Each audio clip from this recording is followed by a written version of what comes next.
put my armor on, I'll show you that I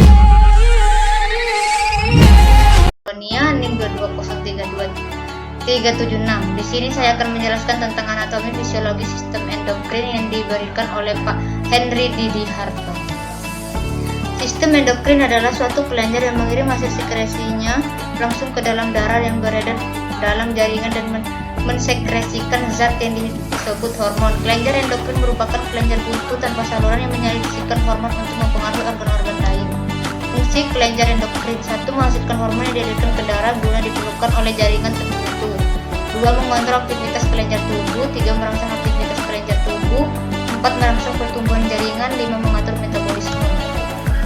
Berikut jenis hormon yang dihasilkan hipotalamus adalah kortikotropin releasing hormon, mengirim pesan ke kelenjar pituitari anterior untuk merangsang kelenjar adrenal untuk melepaskan kortikosteroid yang membantu mengatur metabolisme dan respon imun.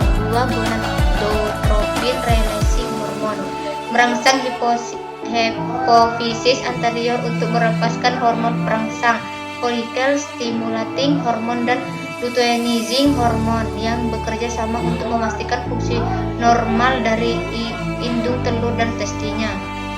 Hormon pertumbuhan atau hormon penghambat pertumbuhan juga dikenal sebagai somatostatin yang meminta hipofisis anterior untuk melepaskan hormon pertumbuhan.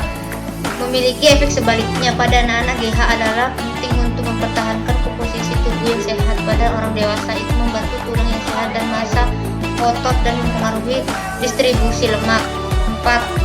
Oksitosis terlibat dalam berbagai proses seperti orgasme, kemampuan untuk percaya, suhu tubuh, siklus tidur, dan pelepasan ASI. 5. Prolaktin releasing hormon atau hormon penghambat atau prolaktin hormon juga dikenal sebagai dopamin. PRH memiliki hipofisis anterior untuk merangsang produksi ASI melalui produksi prolaktin. Sebaliknya, PIH menghambat prolaktin dan dengan demikian produksi susu. 6. Tyrotropin releasing hormon TRH memicu pelepasan tiroid stimulating hormon yang merangsang pelepasan hormon tiroid yang mengatur metabolisme, energi, dan pertumbuhan dan perkembangan. Gambar target organ. Fungsi hormon-hormon yang dihasilkan oleh kelenjar tiroid: 1. Tiroksin. T4 mengatur metabolisme dalam tubuh serta mempengaruhi pertumbuhan dan perkembangan tubuh. 2. Triodontironin. T3 mengatur metabolisme, pertumbuhan, perkembangan, dan kegiatan sistem saraf. 3. Kalsitonin menurunkan kadar kalsium dalam darah dengan cara mempercepat absorpsi kalsium oleh tulang.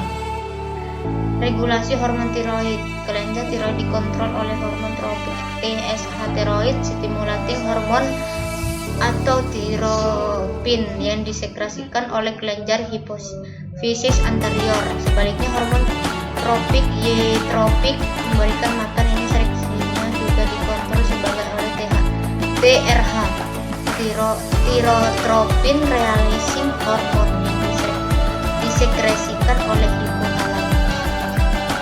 Hipersekresi hormon tiroksin. Antibodi di dalam badan menyebabkan tiroid membesar dan mengeluarkan lebih hormon. Orang yang mengidap penyakit ini mengeluarkan hormon berlebihan. Tiroiditis, tiroid membengkak. Toksis noduloid, terlalu banyak iodin di dalam makanan. Hiposekresi hormon tiroid.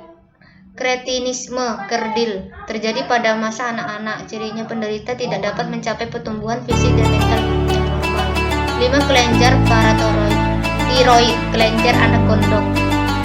Terletak di dekat kelenjar tiroid. Kelenjar gondok merupakan kelenjar hasil penimbunan hormon somatotrof atau hormon pertumbuhan. Kelenjar paratiroid, hormon yang dihasilkan adalah PTH. Parathormon yang berfungsi untuk mengatur konsentrasi ion kalsium dalam cairan ekstraseluler. Hormon paratiroid meningkatkan kalsium darah dengan cara merangsang reabsorpsi kalsium di ginjal, metabolisme kalsium, dan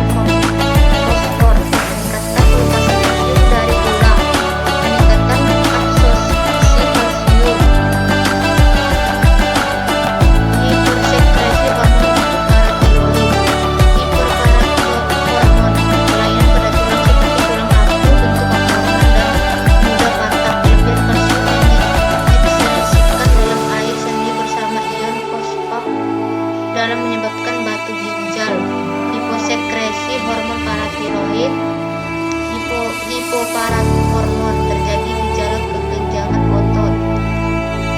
7. Kelenjar timus terletak di sepanjang rongga trakea di rongga dada bagian atas kelenjar yang bertanggung jawab pada pertumbuhan manusia. Hormon yang dihasilkan hormon timosid. Timus membesar sewaktu pubertas dan mengecil setelah dewasa. Kelenjar ini merupakan kelenjar penimbunan hormon somatotrop atau hormon pertumbuhan dan setelah dewasa tidak berfungsi lagi. 8. Kelenjar pankreas merupakan sekelompok sel yang terletak pada pankreas sehingga dikenal dengan pulau-pulau Langerhans. Hormon endokrin pankreas diproduksi di bagian pulau Langerhans. Di dalam pulau-pulau Langerhans terdapat sel alfa, sel beta, dan sel delta. Hormon yang dihasilkan hormon insulin yang diekspresikan oleh sel beta, hormon glukagon yang diekspresikan oleh sel alfa, hormon somatostatin yang diekspresikan oleh sel delta. Adapun hormon insulin dan glukagon tersebut bekerja secara berlawanan untuk mengatur kadar glukosa dalam darah. Bila kadar glukosa dalam darah tinggi, maka kelenjar pankreas akan mensekresikan hormon insulin tersebut yang berfungsi sebagai perangsang hati akan menyerap glukosa dan mengubahnya menjadi glikogen. Namun sebaliknya, jika kadar glukosa dalam darah menurun atau rendah, maka hormon glukosa akan mengubah glikogen menjadi glukosa. Kelenjar gonad atau kelamin terbagi atas dua kelenjar, yaitu ovarium dan testis. Ovarium, sepasang organ terbentuk buah kenari. Ovarium terdiri dari dua lapisan utama, yaitu korteks bagian luar dan medula di bagian pusat. Hormon yang dihasilkan menghasilkan hormon estrogen, progesteron, relaksin, dan inhibin. Relaksin membantu dilatasi uterus pada akhir kehamilan. Inhibin menghambat sekresi hormon pada akhir siklus menstruasi. Testi anatomi merupakan organ reproduksi internal pada pria, bentuk seperti telur dan letaknya di dalam kantong korokum. Testi terdiri dari belahan yang disebut dengan lobulus. Testi terdiri dari 200 sampai 300 hormon yang disudah menghasilkan hormon testosteron, androgen, dan inhibin. Testosteron berfungsi membangun dan mempertahankan karakteristik kelamin seksual pria dan regulasi spermatogenesis. Inhibin menghambat sekresi FSH untuk mengatur produksi sperma. Sekian dari penjelasan saya, semoga bermanfaat untuk kalian semua. Terima kasih. Assalamualaikum warahmatullahi wabarakatuh.